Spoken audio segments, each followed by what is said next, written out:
When the van goes under the green sign, we're gonna count. Oh, the van made a lane change without putting their turn signal on. That white truck is a great example of how not to drive.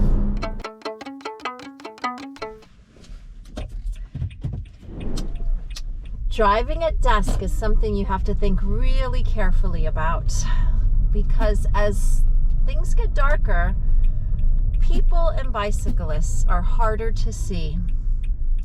You're going to scan harder than ever around each corner, making sure you can clearly see that no cycles are coming before you make your turns, and you're just going to be really aware of the road.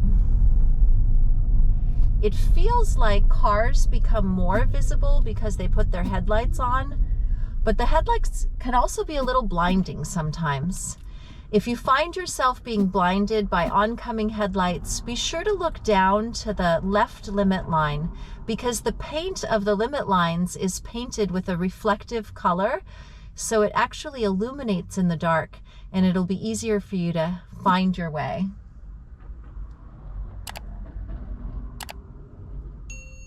As the light turns green, we scan to make sure there's no through traffic crossing, and then we continue forward. Of course, we're going to follow the same good driving procedures, following our limit lines, maintaining a safe speed, centering over the stamps ahead so we stay in our lane. But we're going to be extra cautious in these blind spots where we don't have good visibility.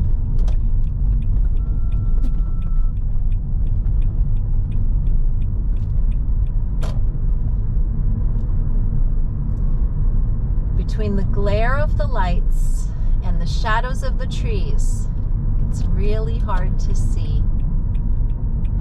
So we're more alert, we avoid any distractions, and we just remember that we are out on the road in a hard steel vehicle, and our job is to make sure that we don't bump anybody.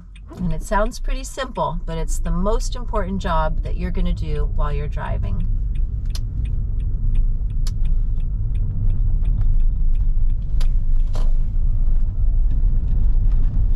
We see the person unloading things from their car, so we give them a little bit of extra space.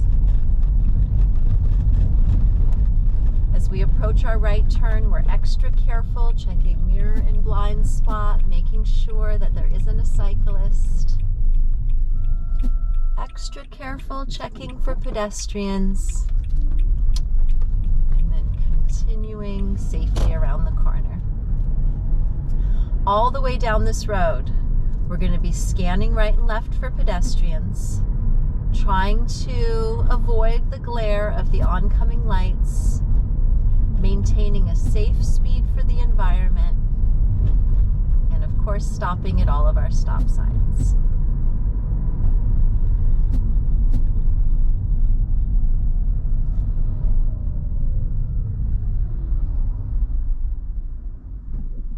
We see the pedestrian approaching, and then they turn. We see this runner and the little cute doggy, so we pause.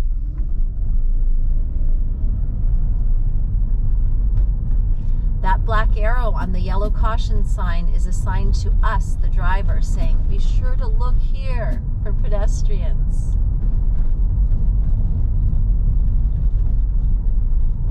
And as we come to this busy intersection, we notice that under the stop sign, it says trail crossing. We're used to stopping and looking right and left at the sidewalk, but at a trail crossing, we also have to look diagonal, because bicycles can cross diagonally. We got a nice thank you from the cyclist. And now we notice pedestrians crossing from the left and right. You'll notice that I thought it was safe to go until I saw the feet twist of the pedestrians, and I realized that they were crossing.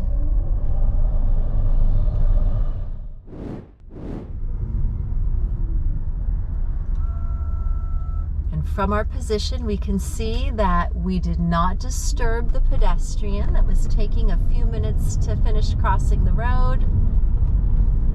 We only enter the intersections when it's safe. And you can see the car to the left of us was speeding dangerously. But we are always going to maintain 25 miles an hour in a residential area, and we're always going to observe the speed limit. It's really important as a new driver not to accidentally get caught up with the speed of traffic and go faster than you plan. Remember that the speed limits are posted for the safety of pedestrians in the neighborhood. So in residential areas where people do more walking around, the speed limits are slower so that we can stop our car if an emergency arises.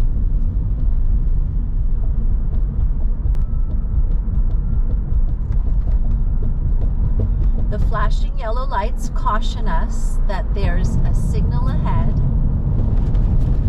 And the yellow sign under the graffiti says we're going to make a right turn to enter onto the freeway. Whenever we make a right turn, we always check mirror and blind spot to make sure there isn't a cyclist. And since it's dark, we're looking extra carefully.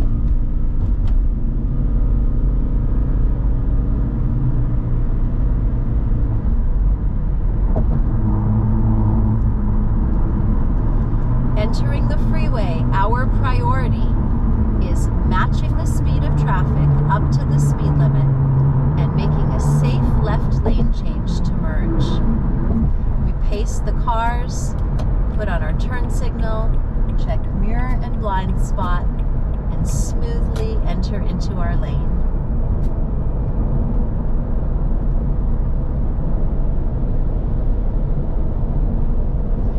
Let's see if we're doing a good job with our 3-second rule.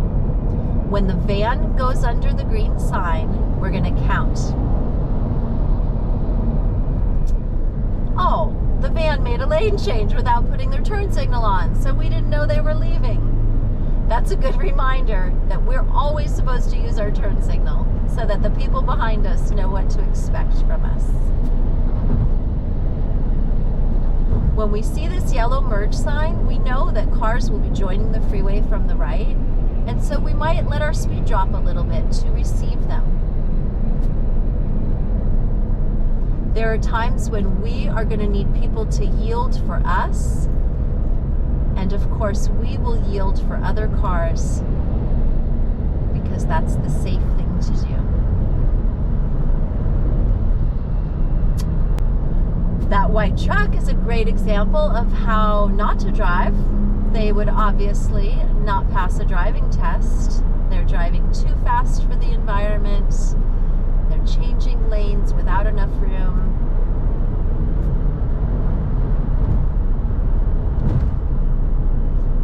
We see another yield sign, so we know that traffic is merging. We're not surprised that the cars ahead of us are putting on their brake lights because they're receiving the merging cars. Now we're going to try our 3-second rule. When the van goes under the sign, we're going to count 21, 22, 23. This is the perfect distance to follow a car ahead of you. You always want to make sure you have 3 seconds between you and the car ahead of you so that if the car ahead of you slams on their brakes suddenly, you have time to safely react.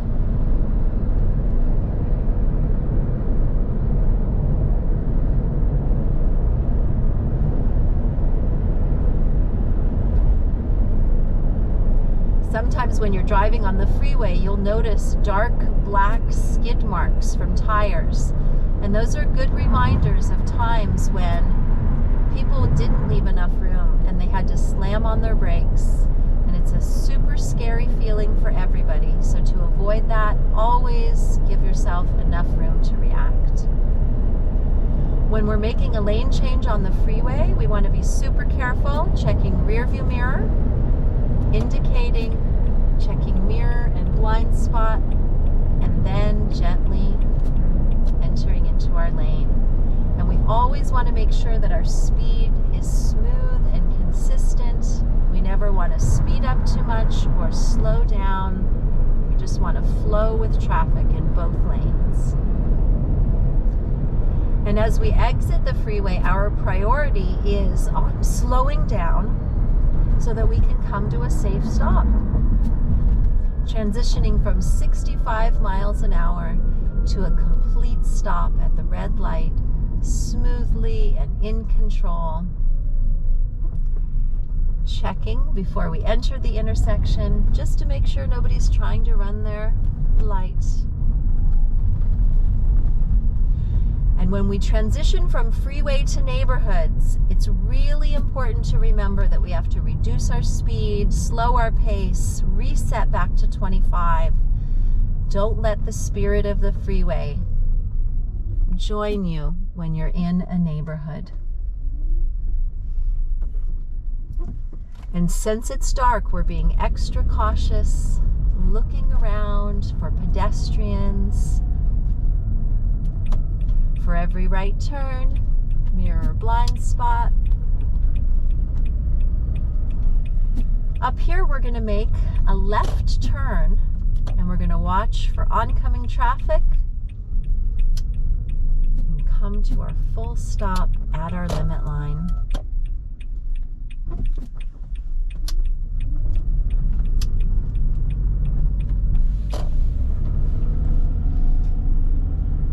We've got a dog with a bright green collar. That's a smart dog owner making themselves more visible at night.